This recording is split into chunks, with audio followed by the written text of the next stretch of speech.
Cidade de amor e ventura que tem mais doçura que uma ilusão. Cidade mais bela que o sorriso, maior que o paraíso, melhor que a tentação. Cidade que ninguém resiste na beleza triste de um samba canção. Cidade de flores sem abrolhos que encantando os nossos olhos prende o nosso coração. Cidade notável, inimitável, maior e mais bela que outra qualquer. Cidade sensível, irresistível, cidade do amor, cidade mulher. Cidade de sonho e grandeza que guarda riqueza na terra e no mar. Cidade do céu sempre azulado, Deus, sol é namorado da noite de luar. Cidade padrão de beleza, foi a natureza quem te protegeu. Meu nome é Guilherme Jacon, eu sou artista, produtor cultural. Eu sou Alberto Alexandre Schmitz II, o pessoal me chama de Beto Schmitz aqui, historiador, fiz história como prounista. Eu sou Rafael Vistes, sou uma mulher trans de Curitiba, nascida aqui. Meu trabalho com a Gilda começou em 2015, é um trabalho contínuo que eu faço até hoje, de documentações, de registros de performances, relatos de artistas, artes gráficas que são relacionadas à figura da Gilda. Comecei como voluntária, ajudei em vários projetos de prevenção na época e atualmente, esse ano 2024, eu fui reeleita, né, no terceiro mandato não consecutivo do Grupo Dignidade de novo, então estou na atual presidência. A Gilda foi uma travesti, pessoa em situação de rua. Ela viveu aqui na cidade nos anos 70 e 80. Ela é natural de Ibiporã, que é o interior do Paraná. A chegada dela é um pouco... Cada pessoa fala uma data ou fala algum jeito que ela chegou. Dos relatos dos jornais que eu encontrei, ela chegou... ela fazia turnê com circos, como vedete. E ela chegou acompanhada de outra travesti, que era Márcia Regina. E elas ficaram em Curitiba a partir... Eu acredito, pelas pesquisas, a partir de 73, 75. Vivenciava todas as violências que as pessoas que estão em situação de rua vivenciam e mais as violências decorrentes de ser uma mulher travesti, né? E foi muito resgatada pela comunidade LGBT+, pela Gilda que, apesar de toda a violência, vivia com alegria, vivia com leveza. E ela sempre utilizando um batom carmim, um batom vermelho. E hoje está sepultada no túmulo que é cuidado, que é administrado aqui pela Rafael Wisch, que é a nossa presidente do Grupo Dignidade. Existe até um folclore de que ela chegou com a neve em Curitiba, então ela é uma figura mitológica da cidade, vamos dizer, né? Ficou conhecida por frequentar a Boca Maldita, né, que é a Avenida Luiz Xavier, que é a menor avenida da cidade, e é o final da Rua 15. Também tem registros que ela ficava ali onde hoje fica o Bondinho e ali na parte do obelisco da Boca Maldita. Ela frequentava toda a região ali, né? A gente fez uma exposição sobre a memória da comunidade LGBT+, no Museu da Imagem e do Som. E a gente descobriu que lá também estava uma exposição que foi realizada sobre a Gilda, uma exposição com fotografias da Gilda. Mas pense, né, são pouquíssimos registros. Você vai ver que a maioria dos registros da Gilda estão nas páginas policiais da imprensa, da grande imprensa. Isso é muito comum, infelizmente, sobre a memória LGBT+, né? A Gilda ficou conhecida por duas coisas, por frequentar a Boca Maldita e pelo comportamento dela nessa região, e também pelo carnaval. Alguns registros dizem que ela chamava mais atenção que as rainhas do carnaval, que quem desfilava, mas ali na Boca Maldita ela ficou muito popular por ela usar um batom vermelho e abordar as pessoas pedindo um trocado ou um beijo. Então, quem não desse um trocado, ela beijava e saía. Para hoje em dia, quem vê um documentário ou vê alguma coisa relacionada à Gilda, quase que se identifica, quem é jovem, como não binariedade. Quem vê das antigas, né, diz que era uma gay. As transexuais e travestis militantes das antigas, as ancestrais, elas reconhecem sim que era uma travesti e que não tinha a afirmação pela situação que ela vivia, morava na rua. A Gilda, numa cidade conhecidamente conservadora, conhecidamente tacanha, cinza, ela coloria as ruas de Curitiba, seja com seu batom carmim, dançando no carnaval de Curitiba, e muitas vezes sofrendo violência desses blocos de carnaval. Ela representa a resistência da comunidade LGBTI+, numa cidade tão conservadora como Curitiba. Então, preservar a memória e difundir, divulgar a memória da Gilda é dizer que, apesar dessa cidade aparentemente homogênea, em que todas as pessoas são de famílias tradicionais, que todas as famílias são tradicionais, existiam fissuras, rachaduras, e a Gilda é uma dessas pessoas, que no momento ainda de fim da ditadura, de transição política, teve a coragem de ser quem ela era, né? De resistir com o corpo dela. O corpo dela, na rua 15 de novembro, era resistência. A vida da Gilda nessa época era uma vida de uma pessoa em situação de rua. Ela dependia desses trocados, né? Ela era uma pessoa que passou fome, ela é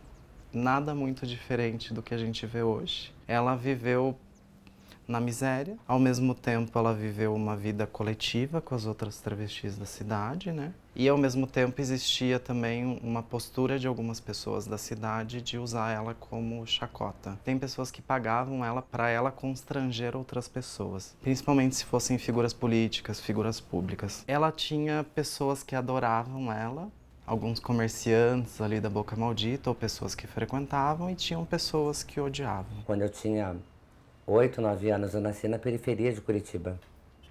E tinha pessoas que se reconheciam, se colocavam como travestis, que hoje em dia a gente leria como pessoas gays afeminadas, né? Mas naquela época, no começo dos anos 90, se viam, elas se colocavam e se percebiam como pessoas travestis. Na época das mais antigas do que eu, era crime de vadiagem, elas eram presas. A história da Gillette, por exemplo, a maioria das travestis mais antigas tem todas talhadas, com pequenos cortes, não era para se matar, não eram suicidas. Naquela época, no final dos anos 80, ainda tinha delegacia de costumes e as meninas andavam de Gillette. A verdadeira história da Gillette é que a gente usava a Gillette, mas não era para cortar ninguém. Elas faziam aquilo para ter gota de sangue, porque era uma coisa tão nojenta. Uma travesti era uma coisa tão nojenta que elas faziam isso, porque se a delegacia de costume pegasse, você apanhava, ia para dentro do camburão, spray de pimenta ou pau de arara, apanhavam muito e depois eram jogados na rua sem roupa. Em 1981, o Anfrísio pede para prender a Gilda no período do carnaval. O Anfrísio decreta a prisão dela e, ao mesmo tempo, parte da população e dos participantes do carnaval se manifestam a favor da soltura dela. Foi o ano que a Gilda falou que seria a rainha do carnaval. Tem um caso que é o Bloco do Cadáver, que sai nesse ano, em que as pessoas saem do Bar Capelli, todas vestidas de saco de lixo, em protesto à prisão da Gilda. Também teve um samba enredo nesse ano que era sobre a prisão da Gilda. Mas depois ela foi solta e realmente tem o registro que o Anfrísio Siqueira, que era o presidente da Boca Maldita, deu um chute para derrubar ela do carro. Enfim, tem uma foto dela toda cheia de ataduras no rosto, mas realmente isso aconteceu em 81, 2 anos antes dela falecer. Durante a noite era prostituição, que era crime. Durante o dia, se eu andasse na rua, até os anos 80, eu era presa por andar na rua, porque era a escória da sociedade, né? Gilda era uma resistência, porque era uma travesti que estava na rua 15, na Boca Maldita. Eu acho que é muito emblemático a história dela. A pessoa travesti é uma identidade política, mas as travestis não afirmam o gênero feminino, mas elas estão marcadas com o gênero feminino. Existe um respeito do movimento trans pela época, né?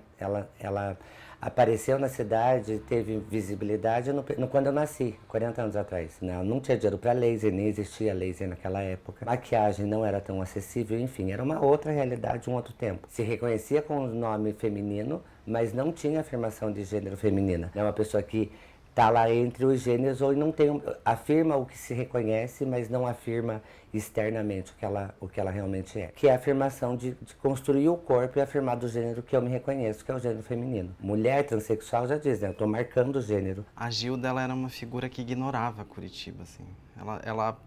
Ela morava aqui, ela vivia a cidade, mas ela não vivia o comportamento que a cidade vende, né? Curitiba é até hoje uma capital muito conservadora e eu acho que a Gilda, ela não enfrentava isso de uma maneira de militante, de uma maneira organizada politicamente, ela vivia como ela era. E eu acho que é por isso que a gente ainda estuda a Gilda até hoje, porque ela trouxe um comportamento que é de ser quem você é, independente da cidade que você tá, sabe? O Ricardo Nolasco fala que ela vivia a cidade inversa, ela vivia uma cidade invertida de Curitiba. Acho que é um pouco isso, assim, a importância dela nesse lugar. Como a gente pega ali, né, a Gilda faleceu em 83, seria ali o fim do regime ditatorial, né? Eu acho que a cidade vai criando estratégias de auto-organização, sabe? Para combater esse comportamento tão conservador da cidade, que apaga a gente até hoje, né? Porque vende-se uma cidade conservadora para o país inteiro, nós somos a cidade europeia, mas ao mesmo tempo a resistência que existe na cidade até os dias de hoje é muito forte, assim. E essa venda e a compra de que Curitiba é uma capital conservadora apaga nossas histórias até hoje, né? Depois da Gilda vieram diversas Gildas que foram apagadas também, né? Eu fico pensando que hoje a gente tem um movimento social LGBTI+, que também, apesar de todos os reveses políticos, a gente segue também resistindo. Então, acho que quando eu penso na Gilda, e a gente tem outras Gildas aqui em Curitiba, as Gildas do presente, e felizmente hoje a gente tem esses equipamentos, a gente tem essas estruturas que permitem a gente, de alguma maneira, oferecer uma possibilidade. E na época da Gilda não tinha, né?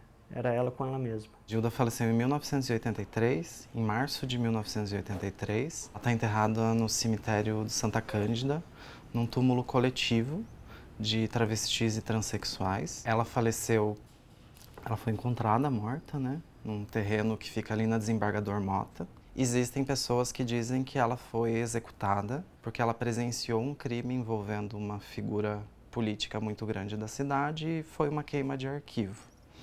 Ao mesmo tempo, é um pouco plausível ela ter, né, falecido de diversas doenças, uma vez que ela vivia uma situação precária e morava na rua e não tinha um atendimento, né, como muitas pessoas falecem na rua hoje em dia. Eu acho que as duas são plausíveis, assim. É difícil eu afirmar, mas eu já escutei as duas histórias.